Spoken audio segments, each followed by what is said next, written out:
ჩვენ უნდა დავიცვათ ჩვენი მოქალაქეების ინტერესები, მათ შორის შრომითი ინტერესები, რაც არის მიღებული პრაქტიკა ნებისმიერ ქვეყანაში, რომელიც უფრთხილდება საკუთარ მოქალაქეებს, მათ ინტერესებს. ჩვენ განსაზღვრეთ ის სფეროები, სადაც შესაძლებელია დასაშვებია უცხოელების დასაქმება და სადაც არ არის ეს მიზანშეწონილი და შესაბამისად დასაშვები. ეს არის მნიშვნელოვანი იმისათვის, რომ ჭარბი კონკურენცია არ შეექმნათ ჩვენ მოქალაქეებს დასაქმების კუთხით. და რაც შეეხება განკარგულებას, განსაზღვრულია კვოტები, მათ შორის კონკრეტულ შემთხვევებში განსაზღვრულია ნულოვანი კვოტები, რაც ნიშნავს იმას, რომ გამოკვეთილია სფეროები, სადაც ჩვენს მოქალაქეებს დასაქმების კუთხით ვერ გაუწევს ვერავინ კონკურენციას. აქ იყო გათვალისწინებული თითოეული შემთხვევაში მოქალაქეების ინტერესები და ვფიქრობთ, რომ მაქსიმალურად მოახერხეთ ჩვენი მოქალაქეების შრომითი ინტერესების დასაქმებას. ევროკომისიის კვლევაზე უნდა ვკითხოთ, ბატონერა, არაპროგრამირებული სისტემა ნოჟორდანიას თავრობას და ევროკომისიის კვლევა არის, რომ სამართალდამცავი სისტემის არაკორუმპირებული მმართველობით საქართველოს ევროპის საუკეთესო 20-შია, სოფლიოში 22 ადგილზეა. ეს კვლევა რომ შეუქმნეს რამდენად ისწავლია, როცა ამაზე უკვე ევროკომისია საუბრობს. ჩვენ ქვეყანა შეუძლია გამორჩეულად იამაყოს ჩვენი სამართალდამცავი სტრუქტურებით, როგორც პროფესიონალიზმის კუთხით, ასევე კეთილსინდისიერების კუთხით. და ეს კვლევა, რომელიც ევროკომისიამ გამოაქვეყნა, არის ამის კიდევ ერთი დასტური. საქართველოს არის მოწინავე ევროკავშირის წევრ ქვეყნებს შორისაც კი მე-16 ადგილი დაიკავა თორსები ჩვენმა ქვეყანამ. ამ მაჩვენებლით უსწრებთ უკლებრივ ყველა კანდიდატ ქვეყანას, სადაც ქვეყნდება ობიექტურ კრიტერიუმებზე დაფუძნებული შეფასებები, ყველგან საქართველოს არის ლიდერი და მოწინავე. ეს ყველაფერი, რა თქმა უნდა, ადასტურებს იმას, რომ ჩვენი ქვეყანა მუდმივად პროგრესირებს, განიცდის მუდმივ წინსვლას და სამართალდამცავი სტრუქტურების წინსვლაც არის ამის ერთ-ერთი ძალიან თვალსაჩინო გამოხატულება. ისინი საუბრობენ გაერთიანების მნიშვნელობაზე, თუმცა ნაწილი აღიარებს ინდივიდუალურად მუშაობას. რაც შეეხება ესტონეთის წარმოუდგენელი რამეა, როდესაც კონკრეტული საელჩო, ამ შემთხვევაში ესტონეთის საელჩო ცდილობს განათლების რეფორმის პოლიტიზებას და ამ ყველაფერში არის აყოლილი რადიკალური ოპოზიციის ღირსესრიგს. განათლების რეფორმის პოლიტიზება არის არასწორი. ყველა თავხდებით იმაზე, რომ უმაღლესი განათლების ხარისხი საქართველოში არ არის სათანადო და ამ კუთხით, რა თქმა უნდა, მსგავსი ვითარება გვაქვს ჩვენ ილიას უნივერსიტეტშიც, ისე როგორც სხვა უნივერსიტეტებში. ეს ეხება ამის შორის თესეოს, ტექნიკურ უნივერსიტეტს და სხვა უნივერსიტეტებს, საჯაროს კერძოს და ჩვენ გვინდა ამ ვითარების გაუმჯობესება და როდესაც ამ ცდილობის პოლიტიზებას ცდილობს ესტონეთის საელჩო, ეს გაუგებარიც არის, არასწორიც არის. ეს არის კიდევ ერთი იაფასიანი ცდილობა, რომ პოლიტიკური სარჩული მიეცეს იმას, რასაც საერთოდ ვერ იქნება ობიექტური პოლიტიკური სარჩული. ოპოზიციის გეგმებზე გეკითხებოდით, ზოგი საუბრობს გაერთიანების მნიშვნელობაზე, ზოგი ინდივიდუალურად აგრძელებს პოლიტიკურ საქმიანობას. რა გეგმა და რა პერსპექტივა აქვს ოპოზიციას? 0+0 უდრის 0-ს, ხო, ეს არის მარტივი მათემატიკური ფორმულა. აქედან გამომდინარე, როგორც არ უნდა გაერთიანდეს ოპოზიცია, მაინც დარჩება იმად, რაც არის დღეს, ხო, მთლიანობაში არის დისკრედიტირებული ოპოზიცია, ამით ყველაფერი არის ნათქვამი, თვითონ შეუწყოს ხელი საკუთარი თავის ამ მდგომარეობამდე მიყვანას, ხო, მათ შორის საბოტაჟი პარლამენტში არ შესული და ამ შემდეგ უამრავი არასწორი ნაბიჯი გადაადგმევინეს უცხოეთიდან საკუთარმა პატრონებმა და ამის გამო ნულოვანია მათი იმიჯი და რეპუტაცია ჩვენს ქვეყანაში, რაც პრინციპში კარგია, იმიტომ რომ რადიკალური ძალებისთვის არ უნდა იყოს სივრცე ჯანსაღ დემოკრატიულ სისტემაში. საპარლამენტო დელეგაცია ამერიკაშია ერთ-ერთი მთავარი განსაკუთრებული საკითხი არის უცხოური ჩარევა, უცხოური ინფორმაციით მანიპულირება და ასე შემდეგ. ფაქტია, რომ ეს გამოწვევა არის ევროკავშირისთვისაც, თუმცა როდესაც საქართველოში უცხოურების ჩარევაზე იქნება საქმე, რატომაც ყოველთვის ისმის და აი ამ მარტივად არის საქმე, როდესაც თვითონ ერევიან, უნდათ რომ ეს ასე დარჩეს, როდესაც მათ საქმეში ერევიან, უნდათ რომ აქ პრევენციული ზომები მიიღონ, ხო? ორმაგი სტანდარტია, ძალიან მარტივად. რა თქმა უნდა ეს ასია, ხო? ყველას უნდა რომ სხვის საქმეში შეყოს სკვერი, როცა მათ საქმეში ყოფენ სკვერს, ეს ბუნებრივია არ მოწონთ, ხო? ჩვენი ინტერესი არის რომ არ ჩვენ ჩავაყოფინოთ არავის როცხორი ჩვენ საქმეში, ხო? ეს არის ჩვენი საქმე, ჩვენი სუვერენიტეტი არის ჩვენი საქმე. აქედან გამომდინარე, არავინ არ უნდა სცადოს ჩვენს პოლიტიკურ სისტემაში საკუთარი ინტერესების ისე გატარება, როგორც ეს წინააღმდეგობა სუვერენიტეტის პრინციპს. აქედან გამომდინარე, თქვენ იცით, რომ თავის დროზე გამჭვირვალობის კანონი გააპროტესტეს, სხვა საკანონმდებლო აქტები გააპროტესტეს, ყველა ეს კანონი, როგორც მოგეხსენებათ, ემსახურებოდა ქვეყნის დამოუკიდებლობის და სუვერენიტეტის დაცვას და რა თქმა უნდა, მყარად ვრჩებით ამ პოზიციას. საპარლამენტო დელეგაცია მიემსახურება ამერიკაში. მოგიგინეთ განცხადებები ჯანდაცვის მინისტრის მხრიდან, მათ შორის ამ სფეროს ექსპერტების მხრიდანაც თქვენი შეფასება როგორია ირამდენად მნიშვნელოვანი? ძალიან მნიშვნელოვანი პროცესია. პოლიტიკურად არის საკმაოდ მტკივნეული და ალბათ ამის გამო იყო, რომ წლების განმავლობაში თავშეკავებული პოზიცია იყო ამასთან დაკავშირებით. თქვენ გახსოვთ მაგალითად, მე მახსოვს პირადად, გორსები 2015 წლებში, როდესაც დაიწყო ბაზების თვისებრივად გადამოწმება, ძალიან ბევრი სპეკულაცია მოყვა ამ პროცესს, გამოყავდათ ადამიანები, აცხადებდნენ, რომ მოსამართლოდ მოიხსნათ სოციალური დახმარება და ეს შემდეგ. აქაც რა თქმა უნდა მოსალოდნელია ასეთი პოლიტიკური სპეკულაციები, თუმცა მდგომარეობა არის ასეთი, რომ ერთგვარი მორატორიუმივით იყო 2020 წლის შემდეგ სოციალური ბაზების გადამოწმებაზე, ეს არ იყო რაღაც გადაწყვეტილება, უბრალოდ ასე ხდებოდა, რომ არსებითად ეს პროცესი არ დაწყებულა. 2020 წელს COVID-ის გამო გაიზარდა სოციალურად დაუცველთა ბაზა და შემდეგ აღარ ხდებოდა ამ ბაზის გადამოწმება. შედეგად მივიღეთ რა, რომ მაგალითად ერთ-ერთ მოუწყებამ გადაამოწმა შემთხვევით შერჩევის პრინციპით 300 პირი, რომელიც იღებს სოციალურ დახმარებას და აქედან 59-ს აღმოაჩნდა 3000 ლარზე მეტი შემოსავალი. ნუ ხედავთ რა მდგომარეობაც არის. აქედან გამომდინარე ჩვენ ვიწყებთ აქტიურად შესაბამის პროცესს და გადამოწდება მთლიანად სოციალურად დაუცველთა ბაზა და ბუნებრივია ამ ბაზაში საბოლოო ჯამში დარჩებიან ის მოქალაქეები, რომელსაც რეალურად ესაჭიროებათ. ბუნებრივია. მე ვერ გეტყვით წინასწარ, მე მარტივად შემიძლია გავიხსენო სიღარიბის მაჩვენებლები. სიღარიბის მაჩვენებელი იყო 21.3% 2020 წელს, როცა გაიზარდა ბაზა და მე შეწყდა მისი გადამოწმება. დღეს სიღარიბის მაჩვენებელი არის უკვე 2024 წლის მონაცემებით 9.4%. შესაბამისად, რა თქმა უნდა, განახლების კოეფიციენტი იქნება მაღალი, თუმცა რამდენი იქნება, როგორ იქნება? განახევრებაზე შეიძლება ვერ გეტყვით. მე მაგაზე ვერ გეტყვით. ჯანდაცვის სამინისტრო წარმართავს შესაბამის პროცესს და ამის შემდეგ გაირკვევა, რამდენი დარჩება ბაზაში და რამდენი. ამერიკის საპარლამენტო დელეგაცია. თქვენ მიგეთ და საუბრობთ წეგან და შეგვიძლია გადაწყვეტს ვიხდათ ვინ ბატონო? მარო მაყაშვილი ვინ მოყვა მოგესწრაფეთ.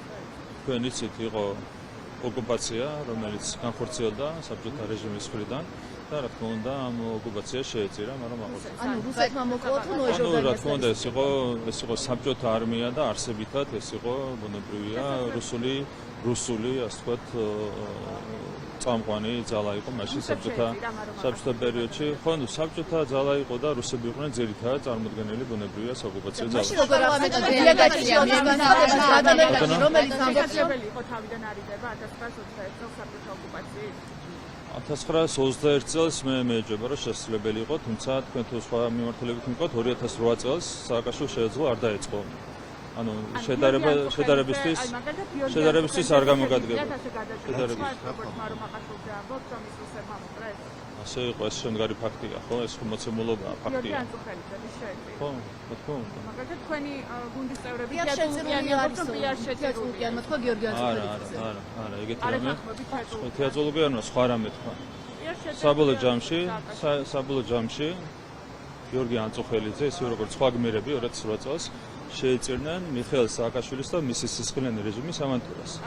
ეს თქვა თეატრალიანო. ანუ რუსების დანაშაული არ არის. სააკაშვილმა რუსეთთან ბრძოლას არ შეეწირა გიორგი ანწუხელიძე. ერთი მეორეს ხო არ გამორიცხავს. არა, როგორ გამორიცხავს? ლოგიკა შეეძლო თავიდან არიდება. თავიდან არიდება, თვითონ დაიწყო ომი, რაც არიდება რა შუაშია. თვითონ დაიწყო სააკაშვილის რეჟიმმა ომი, მაგრამ რა თქმა უნდა გიორგი ანწუხელიძე შეეწირა რუსულ ოკუპაციას. აბხაზეთი ერთი მეორეს არ გამორიცხავს. საპარლამენტო დელეგაციის 90-იან წლების დასაწყისში უამრავი შეცდომა იყო დაშვებული, შესაძლებელი იყო სხვა მიმართულებით პროცესების განვითარება, თუმცა სამწუხაროდ უძიმედ განვითარდა პროცესი. ამაზე გყავთ ახლა საერთოდ. ანაირად ეხლა გითხარით რომ ამ წამს გითხარით 2 წამის წინ. არა, 2 წამის წინ გითხარით. 2 წამის წინ გითხარით რომ რუსეთმა განახორციელა ოკუპაცია 2008 წელს. 2 წამის წინ გითხარით, რანაირად საპარლამენტო დელეგაცია ამერიკაში ვერაერთი კი არა, თვითონ დაიწყო. ანუ ომი დაიწყო და ამას მოხდა შემდეგ რუსული ოკუპაცია. შემდეგ რუსეთმა განახორციელა ოკუპაცია. აი მეხტით. რანაირად მარტივად დაიწყო ომი და შემდეგ განახორციელა ოკუპაცია.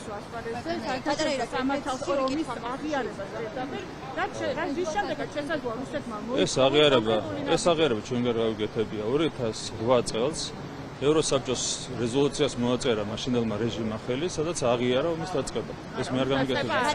ასე წერია. ფართო მასშტაბიანი საომარი მოქმედებების ბაზაში ომი გადაიზარდა.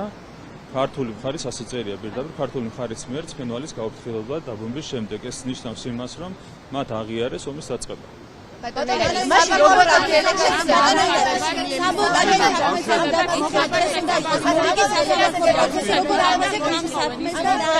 ძალიან მნიშვნელოვანია. შეიძლება რომ მეჭება რომ საბჭოთა ოკუპაციის არიდება ყოფილიყო შესაძლებელი. მეჭებაც თუ დარწმუნებული ხართ რომ ეს შეუძლია. ნახეთ, ჩვენ თუ გადავხედავთ ისტორიას, იმ პერიოდში განხორციელდა არა მხოლოდ საქართველოს ოკუპაცია, ხო? მათ შორის განხორციელდა ჩვენი მეზობელი ქვეყნების ოკუპაცია. ამ საერთო სურათს თუ გავითვალისწინებთ, აქედან გამომდინარე, მყარადაც შეგვიძლია ვივარაუდოთ, რომ 1921 წელს ოკუპაციის თავიდან აცილება იყო შეუძლებელი, ხო? ანუ არა, მყარად, ძალიან მყარად, ხო? ბატონო?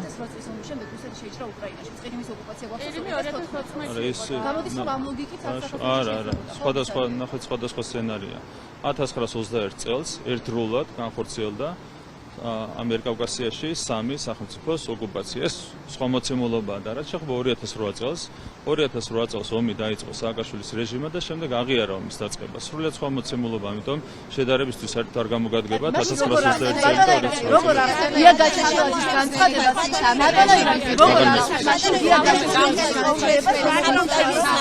როგორ აფასებთ ამ საქმეს მისი საბოტაჟის საქმე საჭიროებს რა თქმა უნდა ბოლომდე მიყვანას.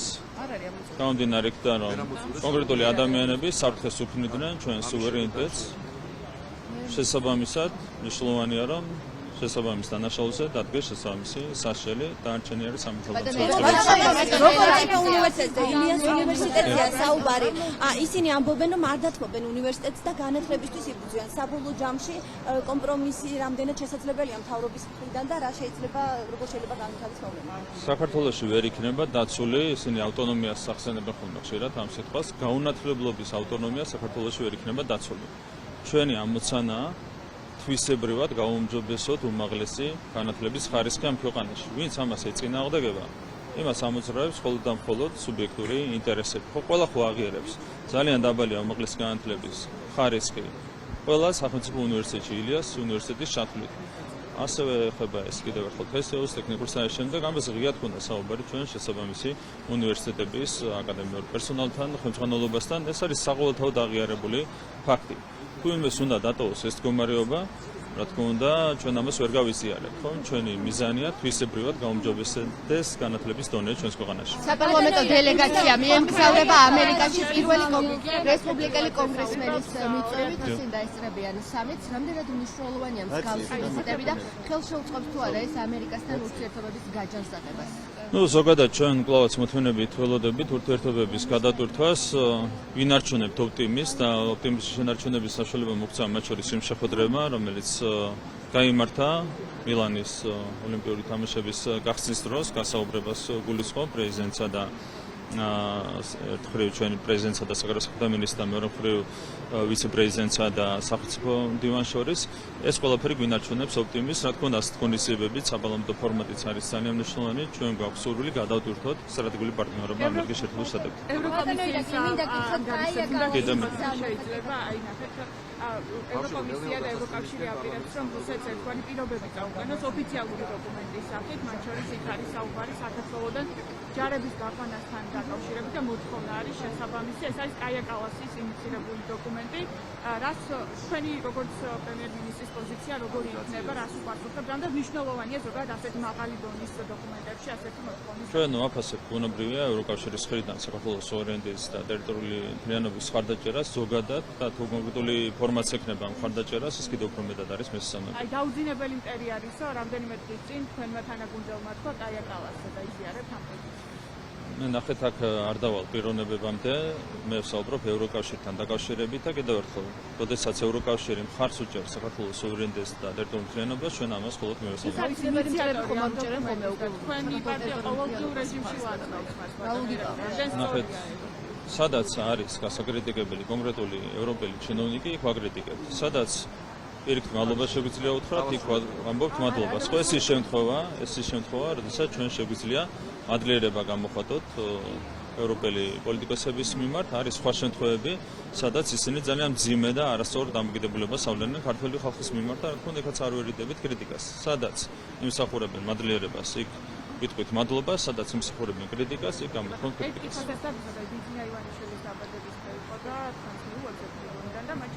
რეგიონებში ძალიან აქტიურად უოცავდნენ მერები, საკრებულოს თავმჯდომარეები და ასე შემდეგ. ძირითადად იდენტური ტექსტი არის, რო გადავხედეთ ამ მილოცვის ტექსტები. ერთიანი მესიჯბოქსი ჩავარდა ჩატში და ისინი გადააკოპირეს ყველამ, თუ რასთან მოხდა? ტექსტები მსგავსი იქნება. ამ ადამიანმა რაც გააკეთა, იცინე ვენოშულმა რაც შეიძლება ერთმანეთსაც უყურებენ, ახლა ეს ჩვეულებრივი ამბავია, მაგრამ რაც გააკეთა, გადაწერა, არ მგონი გადაწერილი იყოს რომელიმე, მაგრამ რაც გააკეთა ბიზირენ ვენოშულმა, ეს არის კონკრეტული ფაქტების ერთობლიობა, ამას თუ იხსენებდნენ ჩვენი გუნდის წევრები, ეს მხოლოდ მისასალმებელია. ევროკომისიის სანქციების მეოცე პაკეტზე უნდა დაგისვათ კითხვა, რომელშიც არ არის გამორიცხული, რომ საქართველოს აღმოჩნდეს ყულევის სპორტის გამო. თქვენ რა ინფორმაცია გაქვთ ამის შესახებ? საჯაროდ გავრცელებული ცნობით ვიცით, რომ საგარეო საქმეთა მინისტრის მოადგილე გიორგი ზურაბაშვილი ამაზე ისაუბრა კიდეც ხერხემლის საკუთარი ინიციატივით. რა წუთილი გაქვთ ჩვენ მივაწოდეთ ევროკომისიას სრული ინფორმაცია ყულებთან დაკავშირებით და ეს ინფორმაცია ადასტურებს იმას, რომ სანქციების რეჟიმი არ ირღვევა ყულებში. ეს არის უტყუარი ინფორმაცია, რომელიც გაუზიარეთ ევროკავშირს, აქედან გამომდინარე, გვაქვს იმედი, რომ ყოლები არ მოხდება სანქციების. აი, რა უტყუარი ინფორმაციაა ეს? საუბარი საჯაროდაც რატომ არ ახსენებთ მაშინ ამ ცნობებს, იმიტომ რომ საჯაროდ ვრცელდება საპასუხო შინაარსის ცნობები. ჩვენ უტყუარი ინფორმაცია მივაწოდეთ იმასთან დაკავშირებით ევროკომისიას, რომ სასანქციო რეჟიმი ყოლებში არ ირღვევა. სასანქციო რეჟიმი ყოლებში არ ირღვევა. გვაწვდით ამ ინფორმაციას, საქართველოს მოქალაქეებმა რატომ არაფერი იციან ამის შესახებ? ევროკომისია განიხილავს ამ პაკეტს, ხო? ევროკომისიას გაუგზავნეთ შესაბამისი ინფორმაცია, დაველოდოთ ევროკომისიის გადაწყვეტილებას. რო წარადგენს ევროკომისია ჟურნალისტებისგან, ესენი ყველა არიან ნაცები, ხო? რაც შეეხება ჩვენს პოზიციას, გაუზიარეთ ევროკომისიას, დაველოდებით ევროკომისიის პოზიციას ყოლებთან დაკავშირებით. შემდეგ თუ იქნება ინტერესი დამატებით ინფორმაციის გაცემების, ლოგიკურად გამომდინარე იქიდან, რომ ნული ფაქტი არსებობს სანქციების რეჟიმის დარღვევასთან დაკავშირებით, მე მგონია, რომ არ მოხდება დანარჩენი დაველოდოთ ევროკომისიის პოზიციას. ვარ რა თქმა უნდა სანქციების პაკეტში კონკრეტული სტრატეგიული ობიექტის მოხვედრა. ეს გაუხარდა მიხეილ სააკაშვილს, მან გამოთქვა იმედი, რომ ყოლები დასანქცირდება, თუმცა რაც უხარია სააკაშვილს, ის არ უხარია ქართულ ხალხს, მარტივად არის საქმე. არაფერი ერთ-ერთი სტრატეგიული ობიექტია და რა თქმა უნდა, ნამდვილად არ არის კარგი სასანქციო პაკეტში მისი მოხვედრა. ხო, კიდევ ერთხელ, რაც სააკაშვილს უხარია, რაც ნაცს უხარია, ეს არ უხარია ქართულ ხალხს. გაუზიარეთ ევროკომისიას. დაველოდებით. კიდევ ერთხელ საზოგადოების წინაშეც ვამბობ ძალიან მარტივად, რომ სასანქციო რეჟიმი არ ირღვევა ყულებში და ეს ინფორმაცია გაუზიარეთ. ეს იმიტომ რომ ახალი ქარხანა შეიქმნა. რომელიც მაგრამ ნახეთ სასანქციო რეჟიმი მარტივად არის აქ საქმე. რა თქმა უნდა გაიზარდა ექსპორტი, მაგრამ სასანქციო რეჟიმი არ ირღვევა. სასანქციო არაფერი არ გადიოდა და რა თქმა უნდა